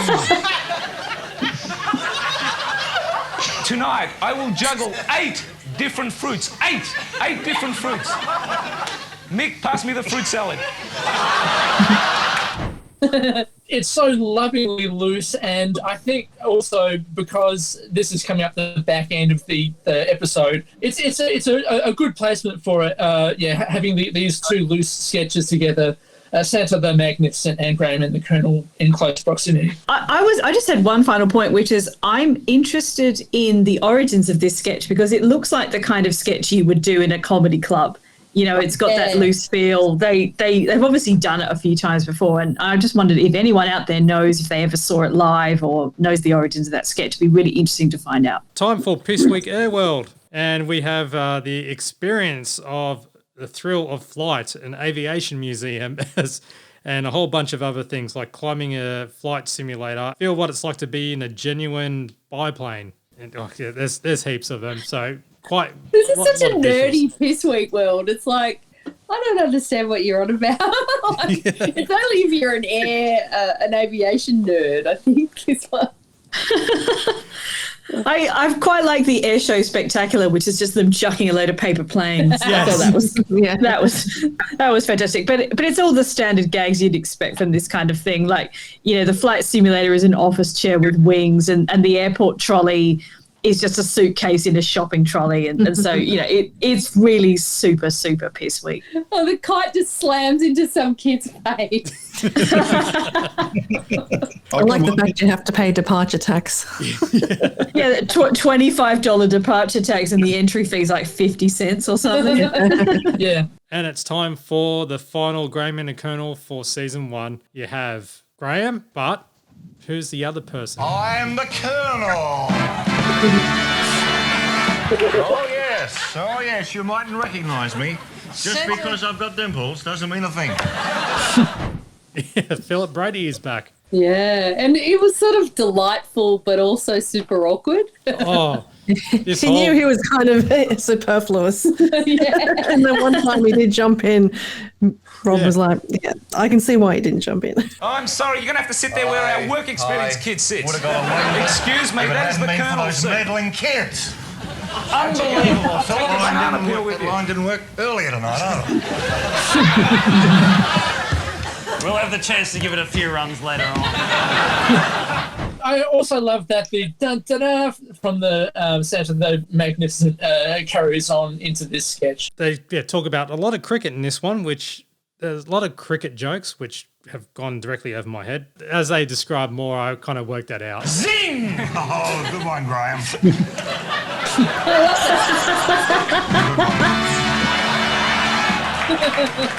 Philip Brady's, oh, good one, Graham. Yeah. Other than that, they bring out Richie Richardson hats props from last week. Excellent. Last episode, yeah. So they brought it out for a second run, and now now they're available as beach umbrellas. Big props, it's hilarious. Taking some influence there from Daryl Summers, I think, with the big props. I think so. Being hilarious. Other stories, they went on tangents again, the royal divorce, and they wonder why Diana wouldn't be interested in such a virile specimen like Charles. And then Graham calls on Philip to rescue him anytime he wants. The Colonel has been married to Lady Colonel for 30 years, and they were childhood sweethearts in school. He was in grade 6, aged about 11, and she was 39, his math teacher. So that was, yeah. Ew. And how did his parents take it? They wouldn't talk to her unless it was parent-teacher night. And it's at about this point where Philip Brady, happens to sort of unscrew his thermos and reveal to the audience that it's empty. It's not even a real thermos. Yeah. How are you going there, Phil? Graham Kennedy, you ain't. Yeah, that's the line. Oh, we're wounded. Save us. But yeah, it's very loose this episode, isn't it? This Graham and the Colonel. It really falls apart. Yeah, and they were running overtime just about because like this episode, like this podcast. So they go on talking about movies where Graham saw Romper Stomper, and they were discussing about the content and people saying it was too violent. So it's not that violent, or it encourages violence or something like that. But Rob does break character to adjust his wig. Yeah, revealing a skinhead underneath, which looked impressive. And yeah, I don't know how long it would have taken for that sort of thing to happen for like a 5-second gag. This whole Graham and the Colonel did pick itself up with this next bit because they start reading out letters because pedantry thing where the whole neither here nor there and the in and out box. Kim, looking at you. Yes, so maybe that was my letter that I wrote in, but I was highly relieved to find out that someone had corrected their mistake. They were trying to work out how to spell it. They did get someone to fix it. N-E-I-T-H-E-R. Sorry, what was that again? N-E-I-T-H-E-R. Thank you. Just before you go, can you spell something else for us? Yeah. How do you spell Go-Go-Mobile? G-O-G-G-O. And that was unprompted, the audience coming in as well. But then the Colonel was saying that it didn't feel right when he was saying all that stuff. He needed the Go-Go-Mobile guy's wife to be there, and funny there, she was in the audience. So other than that, that was a bit of a mess, Graham and the Colonel. But luckily, as you did say, Philip Brady did rescue it in his own way, so to speak. But yeah, other than that, we had the closing, and they've got a worst album cover for the final time, really. So Jane brings out an album which apparently Labor Senator Nick Bolkus had sent in. The album was Samba Party Plus, with a scantily clad blonde woman on the beach with maracas covering her breasts. And apparently that was an early photo of Senator Bronwyn Bishop. Tommy G goes to explain that while he's got a Coke can in his hand, that he decided to enter a competition for Coca-Cola where you could write the script ending for one of their commercials starring E Street stars, really. That is Bruce Samazan, Melissa Bell, and Laurie DeCole. My apologies, Laurie DeCole. They then play the Coca-Cola E Street ad, and yeah, it is kind of odd, especially seeing Bruce Samazan rapping. Mate, all you have to do is look up Bruce Samazan One of a Kind on YouTube. Not now. Do it afterwards in your own time. Were the teen queens in this ad too? Did they have teen queens in this? It might have been. I think it did say teen queens on the Coke can. Bruce eats his shish kebab. Bang, the house explodes. And it's well done anyway. Yeah. And this is why Bruce Samazan's now a real estate agent. He's going to sell houses. Other than that, then they decide to show the end credits. They are running about 5 minutes over time. And and they sign off saying, hopefully we'll see you next year. yeah, and they show a different bit of montage, really, which was a lot of it was behind the scenes and cast and crew. So they all get credit, and they have Don Lane's Saturday Night is the Loneliest Night of the Week playing. No, hang on. Frank Sinatra. Sorry, Frank Sinatra. You need to wait another 20 episodes before we get Don Lane. It's $1 million music, Frankie, baby. Come on. Yeah. Was there any Easter eggs in the credits, Daniel? Before I get to what might be the last Michael Hirsch credit, there was a couple of other things in there. The last thing you see in the credits is Merry Christmas from The Late Show. And then just before that, the fantastic news that The Late Show caps are now available at the ABC shops. The caps. Yay! Alison. Yay!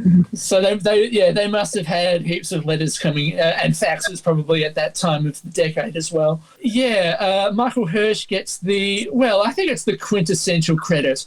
We don't know what he does. Yeah. I laughed when I saw that. It was great. Hey, speaking of caps, this is going back to the news desk, but Tommy G was wearing a Challenge cap.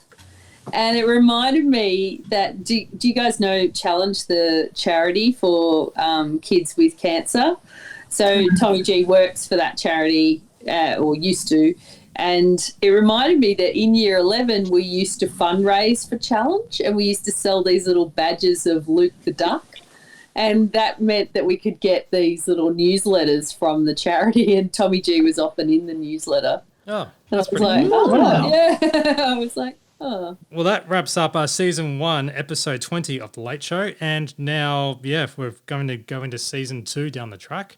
But wow, after reflecting on all this, it's amazing what the best bits compared to the actual episodes that we've watched, how much has survived for good reason, and some that have ended up in, the trash, really. Yeah, I'm not a fan of best bits because it seems to have things in it that are just pointless, like that Christian television ad thing, which is just, minutes of this model that they've gotten on rolling around on a bed in her undies. And that just, to me, totally detracts from what The Late Show is. It's like, okay, it's fine as a sketch that's in an hour program, but when you edit it all down, when you edit 20 hours down into, how long is a best bits tape? Like 2 hours or something? It's about that. It's a shocking waste of real estate. It's like, don't put that on when you could put on, over-the-top pest control. Do you know what I mean? Because those are the sorts of decisions I don't understand, because if there's nothing copyright about over-the-top pest control. It's insane. It's ridiculous. Why the hell did that just get shoveled down into, a 3-second bite on the credits? And more rants here later. Cool. This is probably why those tapes went for so much money. People wanted to see the episodes in their entirety. Exactly. Yeah. I kind of feel it's one of those projects that it probably, you couldn't do it, but it would have benefited from a bit of time before editing it down, because watching them, it really felt like they were aimed at people who'd already seen the show. They were highlights that, they were the good bits. Whereas after a few years and people are still interested, but you don't have the memory of what the show was like, you just have a whole lot of disconnected bits that are funny in themselves but work better in context. Yeah. Yeah, you miss the context, because you miss the context of the way that over 2 episodes they go to town on the John Singleton beer ad, for example. There's 2 episodes of multiple bits in each episode, really hammering what they feel about that ad, and you miss that, but also removing some of the stuff that I suppose isn't good enough for a best bits compilation. You also miss out on understanding some of the other things they were doing. So obviously you can't include stuff like where there's copyrighted material, so stuff that involves advertising or clips from other shows or whatever. But all of that stuff was integral to what The Late Show was. It was a bunch of piss farting about with found material, really. And all we remember really are those bits that they could release or that they thought were good enough to release. I can understand why there were some sketches they just thought, actually, this didn't work very well. We don't want this on the best bits. But there are also some really nice things that they missed out on, which is a shame. I mean, the thing is as well, you don't know. There could always be like behind the scenes reasons. There could be like, we really like a sketch, but something didn't work in it and it put them off the sketch. And when it came time to edit, they just went, nah, that one failed, get rid of it. Whereas for fans at home, that was a good sketch. So, yeah, we're at the end of season 1, and, yeah, we're going to say goodbye to a few things which don't make it over into season 2, like Countdown Classics, like Commercial Crime Stoppers, like Shirty. Yep, Shirty's gone, and you know what? Sink the Flipper. No, Spaz family's gone, yep. Yeah, so but there's a whole bunch of new stuff coming in season 2, like Charlie the Wonder Dog and Barge Ass and the musical finales. Yes. Yeah. So and a whole new cast member as well, an exciting new cast member. Indeed. Yeah. And so we'll find out more about that when we actually start reviewing season 2 of The Late Show. So we're coming back for the Champagne Comedy Podcast, and we'll be back in roughly a month's time, or depending on when you listen to this, we're probably back already. So make sure you keep subscribing. Stay subscribed to Champagne Comedy Podcast on all your podcast platforms, as well as follow us on Twitter at TLS Champagne, as well as Facebook. And don't send me any links for eBay selling your VHS copies. You do that yourself, okay? Maybe they think those tapes are going to help them mine Bitcoin or something. Honestly, thank you everyone for listening, downloading. Thanks for entering the competition.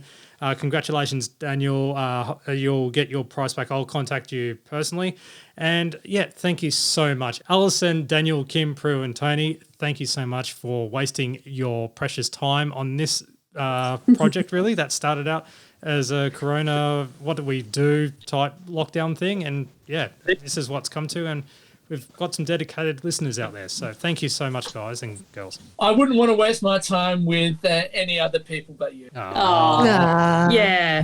I have to say that things like this, various online activities involving groups of friends or like-minded people, have really got me through the very long lockdowns that we've had here in the UK. And thanks to Matt for organising it, and you guys for being a brilliant bunch of people to talk to every 2 weeks, but also for those who've listened and tolerated our various ramblings. Thanks for joining us on this fun journey. Yes.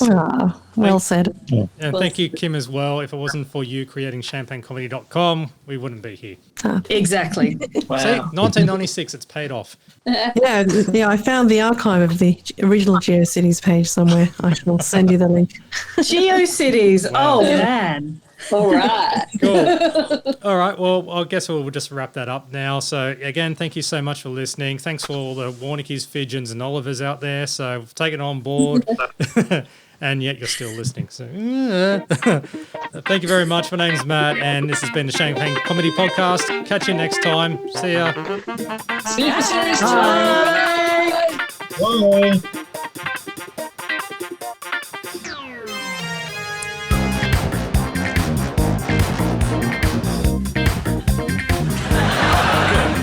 Thank you for listening to the Champagne Comedy Podcast, created by fans for the fans. For more information on this podcast, please visit champagnecomedy.com. Produced by Matt Fulton Productions, mattfulton.com.au.